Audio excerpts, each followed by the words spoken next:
আসসালামু আলাইকুম। আপনারা দেখছেন সিবিএন টিভি ইউএসএ সংবাদ বুলেটিন। সাথে আছি আমি সারিকা মৌসুমী। শুরুতেই এসেনশিয়াল হোম কেয়ার সংবাদ শিরোনাম। কিউবা সহ 4 দেশের অভিবাসীদের বৈধতা বাতিল করলেন ট্রাম্প। ভয়েস অব আমেরিকা বন্ধে ট্রাম্পের সিদ্ধান্তের বিরুদ্ধে মামলা। গণ অভ্যুত্থানে পরাজিত শক্তিকে নির্বাচনে আনার ইতিহাস নেই বললেন হাসনাত।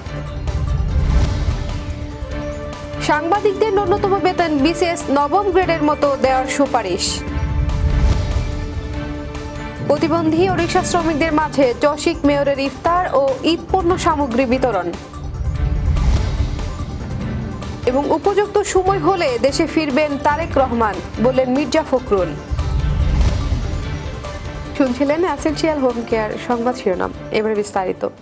মার্কিন প্রেসিডেন্ট ডোনাল্ড ট্রাম্প প্রশাসনের কিউবা, হাইতি, নিকারাগুয়া ও ভেনেজুয়েলার 5 লাখেরও বেশি অভিবাসীর বৈধতা বাতিলের ঘোষণা দিয়েছে। আগামী 24 এপ্রিলের মধ্যে তাদের যুক্তরাষ্ট্র ত্যাগ করতে হবে, অন্যথায় তারা নির্বাসনের ঝুঁকিতে পড়বেন। সাবেক প্রেসিডেন্ট জো বাইডেনের সময় চালু হওয়া CHNV কর্মসূচির আওতায় এই অভিবাসীরা যুক্তরাষ্ট্রে প্রবেশের সুযোগ পেয়েছিলেন। বাইডেনের প্রশাসনের যুক্তি ছিল এটি সীমান্ত অবৈধ অভিবাসন কমাতে সাহায্য করবে। তবে ট্রাম্প প্রশাসন কর্মসূচিটি বন্ধ করে দিয়ে বলেছে এটি লক্ষ্য পূরণে ব্যর্থ হয়েছে এবং অভিবাসন ব্যবস্থায় অস্বচ্ছতা তৈরি করেছে।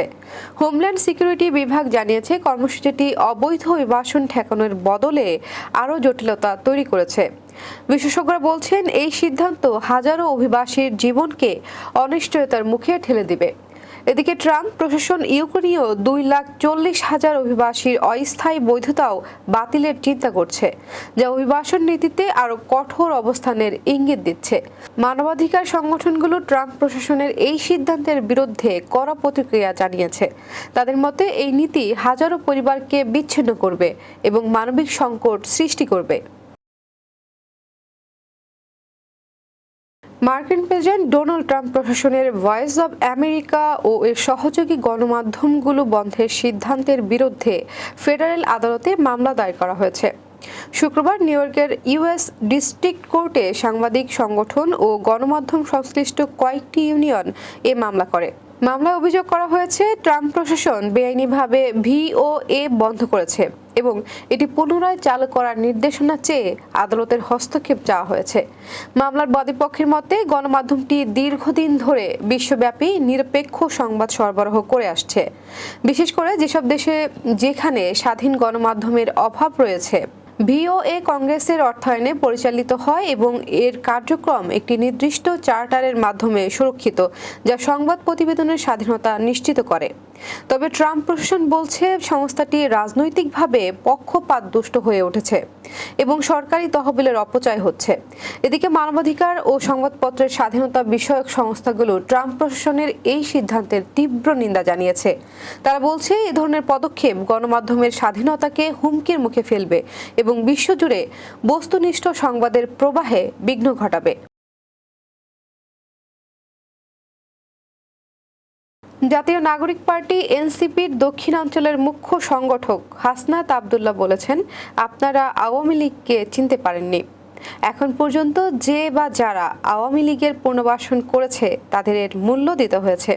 যদি 10টা ফেরাউন আর 10টা নমরুদ একসঙ্গে করা হয় তাও হাসিনার সমান হবে না। পৃথিবীর ইতিহাসে এমন নজির নেই যারা গণঅভ্যুত্থানে পরাজিত হয়েছে তাদেরকে পুনরায় নির্বাচনে আসার সুযোগ দেওয়া হয়েছে। আওয়ামী লীগকে পুনর্বাসন করা হলে আমার আপনার জীবন দিয়ে তার খেসারত দিতে হবে। শনিবার বিকেলে রাজধানীর শাহবাগের জাতীয় জাদুঘরের সামনে জাতীয় নাগরিক পার্টির ঢাকা মহানগরের আয়োজনে আওয়ামী লীগের নিবন্ধন বাতিলের দাবিতে আয়োজিত বিক্ষোভ সমাবেশে তিনি এমন মন্তব্য করেন। বিক্ষোভ সমাবেশে নেতাকর্মীরা আবু সাইদ মুগ্ধ, শেষ হয়নি যুদ্ধ, লড়াই লড়াই লড়াই চাই, লড়াই করে বাঁচতে চাই, বিচার বিচার বিচার চাই, আওয়ামী লীগের বিচার চাই, আমার ভাই কবরে, খুনি কেন বাহিরে ইত্যাদি স্লোগান দিতে থাকেন। হাসনাত আবদুল্লাহ বলেন যে জিয়াউর রহমান আওয়ামী লীগকে পুনর্বাসন করেছিল তাকে জীবন দিয়ে তা পরিশোধ করতে হয়েছে। জামায়াত আওয়ামী লীগের পুনর্বাসন করেছে, তাদের নেতাকর্মীদের ফাঁসির মাধ্যমে তা পরিশোধ হয়েছে। এরপর আবার আওয়ামী লীগের পুনর্বাসন হয়েছে, পিলখানা, শাপলা গণহত্যা ও দেশের সব প্রতিষ্ঠান ধ্বংসের মাধ্যমে তা পরিশোধ করতে হয়েছে। আবারও যদি আওয়ামী লীগকে পুনর্বাসন করা হয়, আপনার আমার জীবন দিয়ে তার খেসারত দিতে হবে। সাংবাদিকদের এন্ট্রি লেভেলের জন্য ন্যূনতম বেতন বিসিএস কর্মকর্তাদের মতো নবম গ্রেডে করার সুপারিশ করেছে গণমাধ্যম সংস্কার কমিশন। একই সঙ্গে সাংবাদিকদের ন্যূনতম শিক্ষাগত যোগ্যতা স্নাতক করতে বলেছে কমিশন। শনিবার দুপুরে রাষ্ট্রীয় ভবন যমুনায় প্রধান উপদেষ্টার কাছে প্রতিবেদন জমা দেওয়ার পর এক প্রেস ব্রিফিংয়ে একথা বলেন গণমাধ্যম সংস্কার কমিশনের প্রধান কামাল আহমেদ।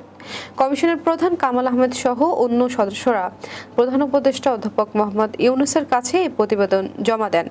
কামাল আহমেদ বলেন, বস্তুনিষ্ঠ, স্বাধীন ও শক্তিশালী সংবাদ মাধ্যম নিশ্চিত করতে সাংবাদিকদের আর্থিক নিরাপত্তা প্রয়োজন। এ লক্ষ্যে বেতন ভাতা নিশ্চিত করতে হবে। তিনি বলেন, সাংবাদিকদের মধ্যে ওয়েজ বোর্ড নিয়ে আবেগ আছে। এই ওয়েজ বোর্ড নিয়ে একটি মামলার কারণে তা ঝুলে আছে। এটি পুরোপুরি আদালতের বিষয় হওয়ায় মামলা কবে নিষ্পত্তি হবে তা অজানা। এর আগে ওয়েজ বোর্ড ঘোষণা হয়েছিল, তা 10 বছর হয়ে গেছে। এ কারণেই বিসিএস ক্যাডারদের এন্ট্রি লেভেলের নবম গ্রেডের বেতন স্কেল অনুযায়ী সাংবাদিকদের এন্ট্রি লেভেলও দেওয়ার সুপারিশ করা হয়েছে। চট্টগ্রাম সিটি কর্পোরেশনের মেয়র ডাক্তার শাহাদাত হোসেনের উদ্যোগে 500 জন প্রতিবন্ধী ও রিকশা শ্রমিকদের মাঝে ইফতার ও ঈদ পণ্য সামগ্রী বিতরণ করা হয়েছে। শুক্রবার 20 রমজান লালদিঘি চসিক পাবলিক লাইব্রেরিতে প্রতিবন্ধী সংগঠনের সভানেত্রী নূরজাহানের সভাপতিত্বে এবং মারুফুল ইসলাম ও জিয়াউর রহমান জিয়ার সঞ্চালনায় এতে প্রধান অতিথির বক্তব্য রাখেন চসিক মেয়র ডাক্তার শাহাদাত হোসেন। এ সময় মেয়র বলেন, প্রতিবন্ধীরা বোঝা নয়, আমাদের পরিবার। আমাদের যেমন বেঁচে থাকার অধিকার, তেমনি এসব মানুষেরও সমান অধিকার আছে বেঁচে থাকার এবং সুবিধা ভোগের। তাদের পাশে আমাদেরকেই থাকতে হবে। এই রমজান মাসে অসহায় ও দুস্থ মানুষের পাশে দাঁড়ানো আমাদের কর্তব্য।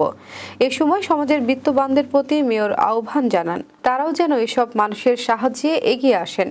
এছাড়াও সংক্ষিপ্ত আলোচনায় বক্তব্য রাখেন চট্টগ্রাম মহানগর বিএনপির সাবেক সাধারণ সম্পাদক আবুল হাশেম বক্কর, ডাক্তার সরওয়ার আলম, নূরজাহান, নূর নাহার, নূর হোসেন নুরু সহ অন্যান্যরা। পরে প্রধান অতিথি মেয়র ডাক্তার শাহাদাত হোসেন ও অন্যান্যরা 500 জন প্রতিবন্ধী ও রিকশা শ্রমিকদের মাঝে ইফতার ও ঈদ পণ্য উপহার সামগ্রী হাতে তুলে দেন।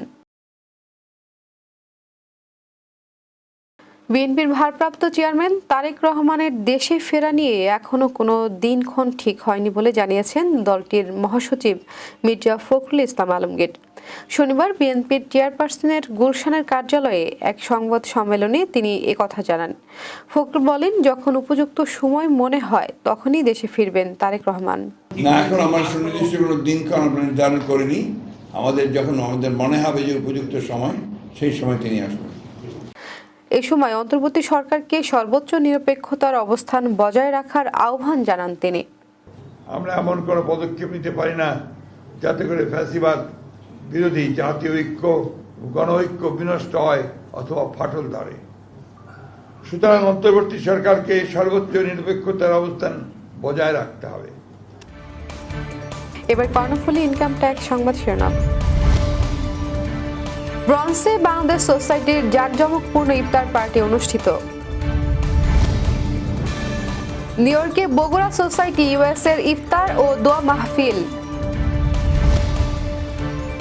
এবং কুইন্সে মেডোব্রোকের ব্রাঞ্চ ম্যানেজার আকিব হুসাইনের উদ্যোগে ইফতার। আবার স্বাগতম সিবিএন টিভি ইউএসএ সংবাদ বুলেটিনে। শুনছিলেন কর্ণফুলী ইনকাম ট্যাক্স সংবাদ শিরোনাম। এবার বিস্তারিত। যুক্তরাষ্ট্রে বাংলাদেশি কমিউনিটির সর্ববৃহৎ সংগঠন বাংলাদেশ সোসাইটি নিউ ইয়র্কের বিভিন্ন ব্যুরোতে ধারাবাহিকভাবে আয়োজিত ইফতার মাহফিলের অংশ হিসেবে ব্রঞ্জ ব্যুরোতে জাঁকজমকভাবে দোয়া ও ইফতার মাহফিল আয়োজন করেছে। অনুষ্ঠানে নিউ ইয়র্কের বিভিন্ন সংগঠনের নেতৃবৃন্দ ছাড়াও ব্রঞ্জে বসবাসকারী বাংলাদেশের বিভিন্ন জেলা ও উপজেলার বিপুল সংখ্যক প্রবাসী অংশ নেন। গত 18 মার্চ ব্রঞ্জের স্টার্লিন বাংলা বাজারের গোল্ডেন প্যালেসে আয়োজিত অনুষ্ঠানে সভাপতিত্ব করেন সংগঠনের সভাপতি মোহাম্মদ আতর রহমান সেলিম। সাধারণ সম্পাদক মোহাম্মদ আলী ও জামিল আনসারীর পরিচালনায় অনুষ্ঠানে অতিথি ছিলেন সিনিয়র সহসভাপতি মহিউদ্দিন দেওয়ান, আব্দুল হাশিম হাসনু, আব্দুস শহীদ, বীর মুক্তিযোদ্ধা তোফাইল চৌধুরী ও মঞ্জুর আহমেদ সহ আরও অনেকেই। ধর্মীয় ভাব গাম্ভীর্য, ভ্রাতৃত্ববোধ ও ঐতিহ্যের চেতনাকে ধারণ করে বগুড়া সোসাইটি ইউএস এর ইফতার ও দোয়া মাহফিল অনুষ্ঠিত হয়েছে।